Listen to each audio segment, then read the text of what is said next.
পৃথিবীর মানুষ, তোমরা রাতে আল্লাহকে ডাকতে শিখো, রাতে ইবাদত করতে শিখো, রাতে সালাত আদায় করো। ফাইনাহু দাবু সালেহিনা কাবলাকুম, রাতে আল্লাহকে ডাকা, সালাত আদায় করা তোমাদের পূর্বের নবী, রাসূল, সিদ্দিক, শুহাদা, অতীতের পরহেজগার মানুষের কাজ ছিল। রাতে আল্লাহকে ডাকা অতীতের পরহেজগার মানুষের কাজ ছিল। রাতে আল্লাহকে ডাকা, এক, রাতে আল্লাহকে ডাকলে আল্লাহকে কাছে পাওয়া যায়। 2, পাপ মিটে যায়। 3, পাপ থেকে দূরে সরে যায়।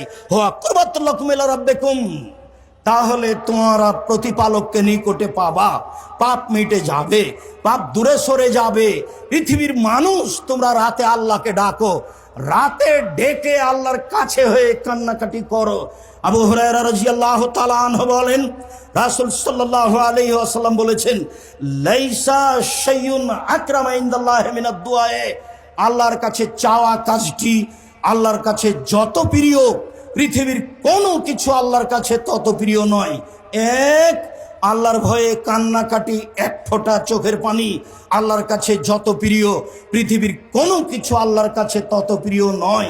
চাওয়া, বলা যে আমি পাপী, আমার একটু জমির ব্যবস্থা করো, এই কাজটা তার কাছে যত প্রিয়, পৃথিবীর কোনো কাজ আল্লাহর কাছে তত প্রিয় নয়। বরং মানলাম ইয়াসালিল্লাহ একদম আলাইহে, যে আল্লাহর কাছে চায় না তার উপর আল্লাহ অসন্তুষ্ট হন, যে আল্লাহর কাছে চায় না তার উপর আল্লাহ অসন্তুষ্ট হন।